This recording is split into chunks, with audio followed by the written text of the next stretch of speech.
Hi everyone. This next short yoga class that is centered around helping athletes improve their mental health is going to be focused on self-acceptance. Now, before we get to the actual yoga practice, I just wanted to let everyone know that we've developed this yoga and meditation series to first support athletes in improving their mental health, but also to support an organization in Canada called the Student Athlete Mental Health Initiative, which is an amazing nonprofit organization that provides student athletes with many different resources to help them improve their mental health and to give them support with challenges they might have. Now, I would really strongly encourage you, if you can, to support this organization, whether that be through donation or simply helping spread the word about what they do and bringing awareness to what they do. You can find a link to their website in the video description. Now, coming to what we're going to be focusing on today, self-acceptance. We've talked a lot already in our previous classes about self-compassion and self-judgment. To be a great athlete, you have to have a critical eye and look at your performances in a critical way and judge what you're doing in those performances so you can find weaknesses in what you're doing and develop a plan to strengthen those weaknesses. See the strengths that you have and develop a plan to become even stronger in those areas. Now, how does this affect mental health? Is when that bleeds into everyday life and athletes start to be that critical and that judgmental about themselves as a person. And that outlook and that focus can be really detrimental to your mental health. Having compassion for yourself, looking at yourself in a way of non-judgment is so important because who you are is more than enough. Now, the next step of self-acceptance is truly being okay and comfortable within your own skin. A lot of times athletes dedicate so much of their time, so much of their lives to becoming better, to reaching and striving for excellence, that their personality becomes completely tied in to them being an athlete. For me, that happened within my coaching profession. I saw myself first, foremost, and almost solely as a coach. My days were committed to helping my athletes become as great as they could be. When I decided to retire from that profession after 20 years, it took a lot to look at myself and redefine who I was and start to accept who I was and be okay with not having that part of my personality, and not even that part of my personality, but doing that job. Because your personality should never be tied to specifically something you do. And so quite often you see athletes really going through hard times once they retire because they have to search for who they are. But if you really have that ability and skill and practice that skill while you're an athlete, you learn how to accept yourself and see yourself as more than that, which you are. And then in turn, when it comes time to move on, it's not as hard. Now, something about self-acceptance that is really important is understanding impermanence. And we've already talked a little bit about that.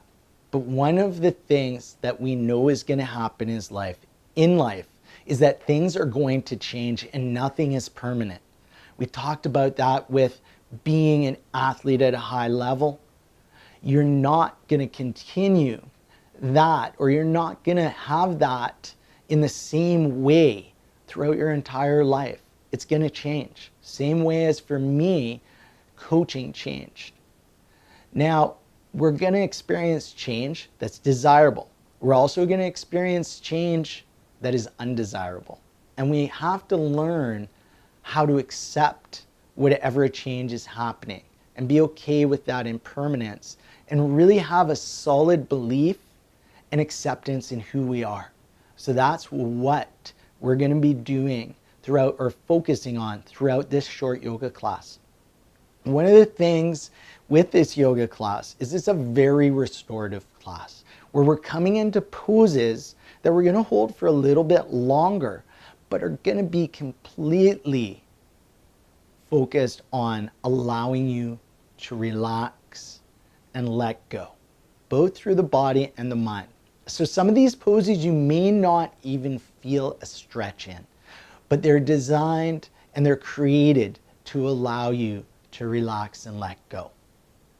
I wanted to leave you with two quotes that I think really are great seeds of thought through this practice. The first quote is by Mark Twain. "The worst loneliness is to not be comfortable with yourself." The second quote is by Heraclitus.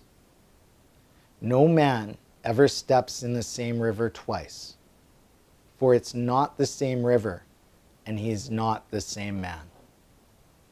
Okay, before we come into this yoga practice, I just need to let you know I've brought some props out. So I've brought a bolster out. Now, if you don't have a bolster, which most people don't, you can use cushions in place of the bolster. I've brought a small yoga block out. Same thing. Cushions or a blanket can be used in place of this. I've brought a bigger cork block out. In place of this, you can bring a textbook or a bigger book that you might have, or even stacked books for this. And I brought a blanket out because in some of these restorative poses, depending on where you are, having a blanket for some warmth and comfort can be really nice. So what we're going to start in is something called heart bed. So with your bolster, you're going to come flat onto your back. This is going to be a gentle opening for the chest and shoulders. So you're going to place, I'm just going to move these props a little bit. You're going to place the bolster right back by your seat. Then you're going to lay flat on the bolster. Make sure the bolster is set up that you're going to have your head supported. Okay, you want to have the head comfortable here. Have the arms to the sides of the body. So you really allow the chest and shoulders to open and relax. Arms to the sides with the palms facing straight up. Now, you can have the soles of the feet flat on the ground, hip distance apart. Another option to open up through the hips is maybe having the soles of the feet together and the knees coming out wide. You could also have the soles of the feet about mat distance apart and allow the knees to drop in against each other. If the knees don't actually get there because of restriction in the hips, you can place your block or the book right in between the thighs and rest the knees onto the thighs. And then you also have the option of lengthening the legs long on the ground. Come into whatever variation you wish with the legs. As you're here, allow the bolster to support you. Using props is a wonderful way to provide the body with support.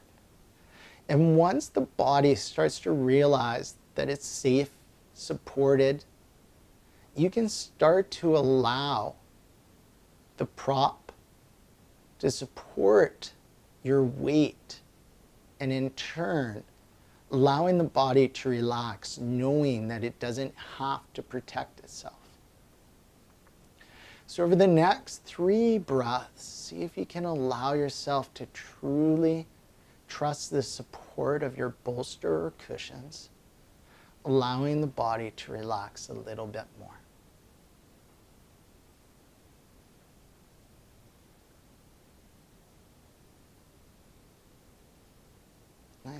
invite you to start to bring your awareness to your breath a little bit more strongly. Notice the length of the breath, the depth of the breath, and the path of the breath through the body. As you do that, really allow yourself to be okay with what you're noticing. Don't think that the breath should be different. Just notice and be okay with what you notice.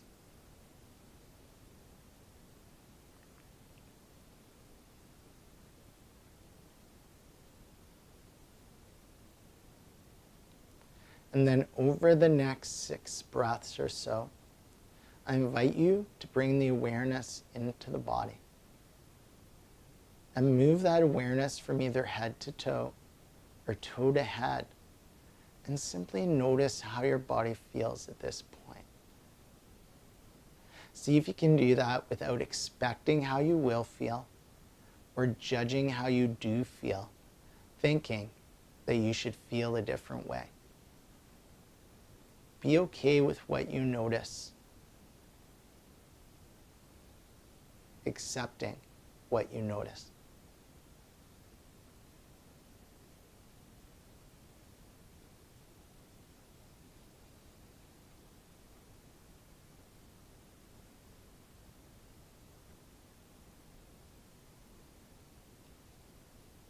And then over the next couple of breaths, just allow the mind to wander through things that you may have already done today, maybe done even further back than that are capturing your attention, that may be creating emotion. Just allow the mind to wander to those points.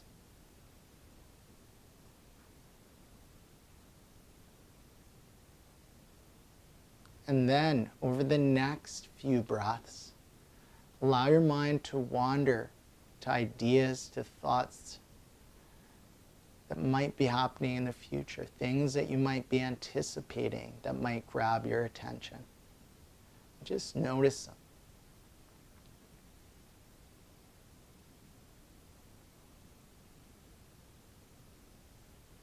And then, start to draw the awareness back to your breath. And I invite you to start to come into a 3-part breath. So feeling on the inhales, the stomach fill, ribs widen, chest rise. On the exhales, the chest fall, the ribs narrow, and the stomach empty. Having a true quality of awareness on the inhales, and a quality of letting go on every exhale.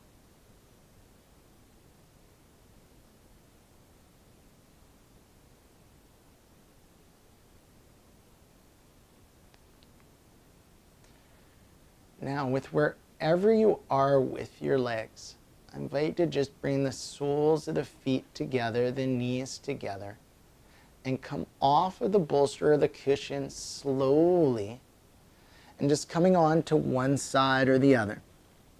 And then gently pressing yourself up off the ground, coming to a seated position. And then take the bolster or the cushions, place them to one side of the mat or the other, and then gently bring yourself back down onto your mat.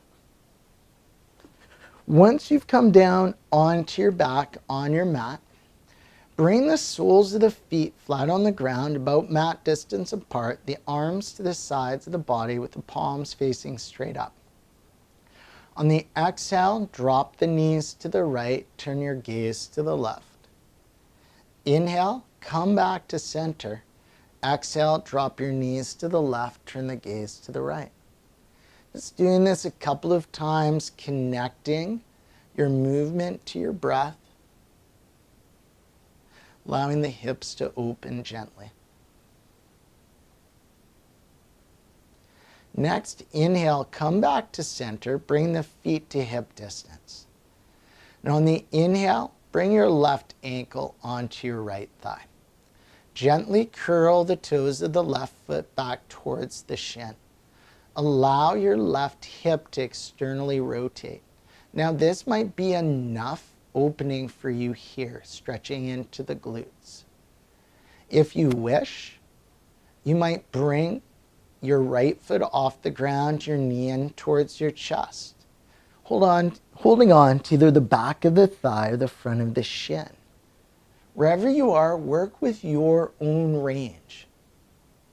Okay? Don't think you need to come anywhere. Don't think you need to get anywhere. Really be okay with what your range is. Accept what it is at this moment, and also know that it will change. And start to draw the awareness back to the breath a little bit more strongly. Maybe coming right back to that 3-part breath.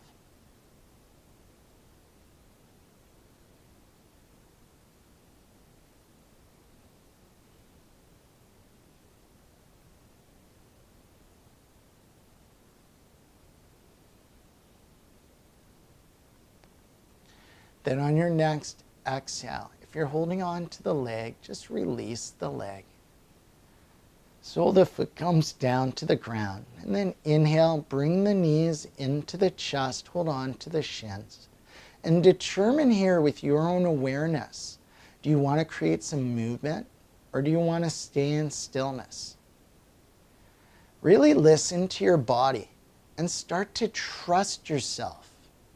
Trust your intuition that you know what the body needs.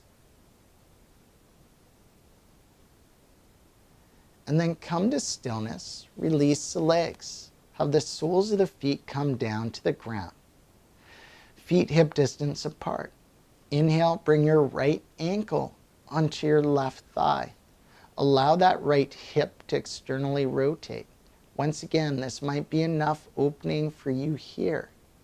Or you might draw that left knee in towards the chest, holding on to the back of the thigh or the front of the shin. For the first couple of breaths, simply notice how this side feels different than the last. See if you can stay away from judgment. Not thinking of one side is good, one side is bad, one side is weak, one side is strong. Just notice differences and be okay with what you notice. Now, as you draw your attention to your breath, see if you can allow your breath to be an anchor for your attention to keep the mind present. As other thoughts arrive in the mind, see if you can allow those thoughts to do so, noticing them, acknowledging them, but not engaging with them. Not allowing them to draw your attention away from your breath. And if they do, which they most likely will, don't judge that your attention has been taken away. Just notice and return your awareness back to your breath.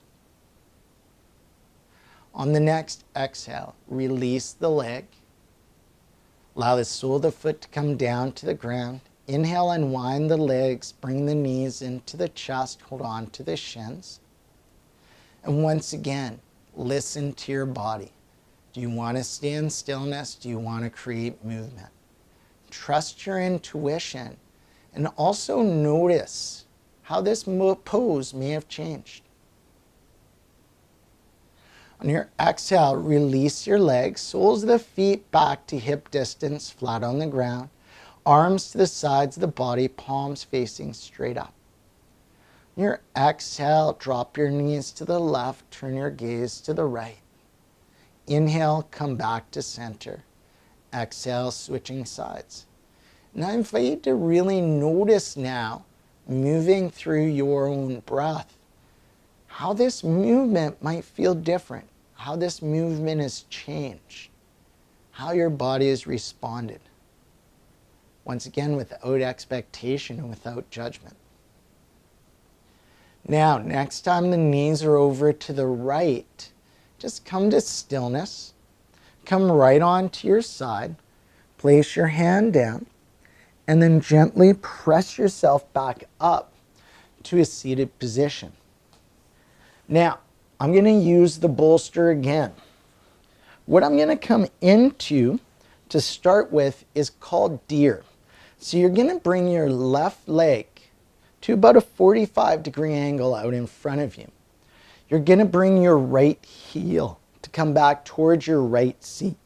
So your leg is back behind you towards a 90-degree angle. You'll bring your bolster or cushions to a 90-degree angle away from that left hip. And then what you're going to do is lengthen the spine. And on the exhale, twist over to the left side and then fold forward, bringing your body down onto the bolster or cushions. Now, if this is uncomfortable in the legs, you can always adjust the legs, maybe just simply stacking the knees, coming into the twist. As you're here, draw the awareness back to the breath once again. Maybe returning to that 3-part breath. Having that quality of awareness on the inhale, quality of letting go on the exhale, and allow the bolster and the cushions to support you so that the body, the mind can relax a little easier, knowing that it doesn't need to be tense to protect.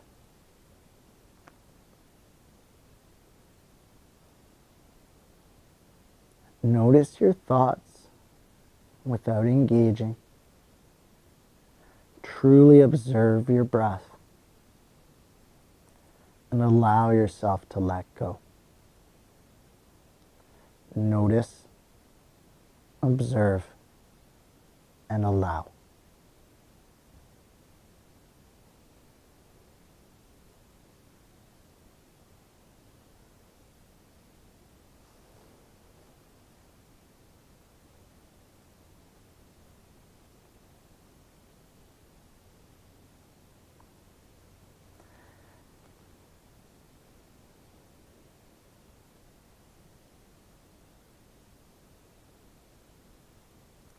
Then having the palms on either side of the bolster, press yourself up gently and bring yourself back to center. We're going to switch sides. So bring that bolster or your cushions to your right hip, 90-degree angle out to the side. Bring your right knee to about a 45-degree angle, the leg out in front. Bring the left heel towards your seat. So the foot is back behind you and your right foot is to the inside of the left thigh. Inhale, lengthen the spine in center, and then exhale, gently twist to the right side, folding forward at the hip and bring your body down on the bolster. Remember, you can adjust the leg position if you wish. We want to be in a variation of this pose. You can allow yourself to completely relax and let go.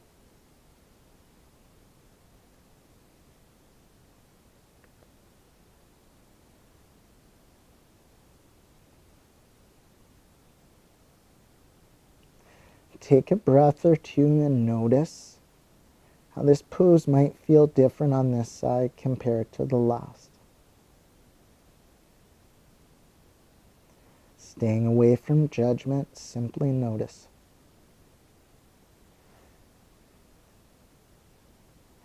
See if you can allow the bolster, the cushions to support you. Feeling that sense of self-compassion.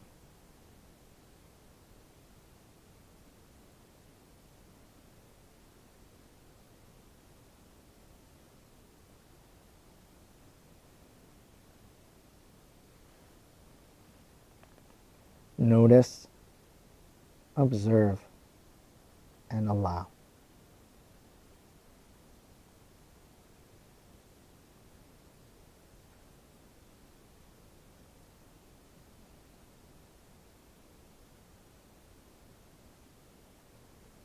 And then placing the palms down on either side of the bolster. Gently press yourself up towards your seat and back towards center. Now you're going to take the bolster, place it to one side of the mat or the other, unwind the legs, and we're going to come back onto our back into our Shavasana pose. Now with a bolster or cushions, one thing you can do in your Shavasana is just place that under your knees. And then coming onto your back, the arms to the sides of the body, palms facing straight up. I love having the bolster, the cushions under my knees, so I feel that it allows the hips to relax a little bit easier. It provides a little bit more comfort. Now you might place a blanket over top of you here, but find a variation of your final resting pose of Shavasana. You can allow yourself to relax and let go more easily. And I invite you here to first move through a body scan over the next 5 or 6 breaths. Remember, staying away from expectation, staying away from judgment. Simply noticing how your body's responded, how the body's changed, and be okay with what you notice. And in the same way, without an expectation or without judgment, notice how your mind has responded so far.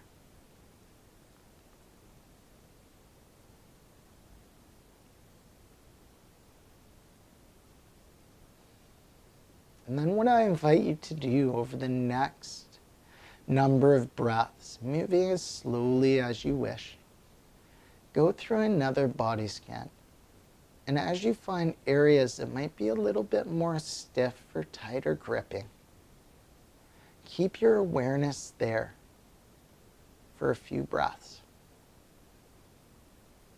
And see if you can allow your exhales to create a little bit more release and relaxation. And once you've gone through that body scan, allowing yourself to completely relax and let go. You can stay in your Shavasana for as long as you wish. Once you choose to come out of your Shavasana, I invite you to once again go through a body scan, noticing what's changed. And then notice how your mind's responded to your practice. Eventually starting with small, slow movements through the body, building up to bigger movements, rolling on to one side or the other, and gently pressing yourself into a seated position.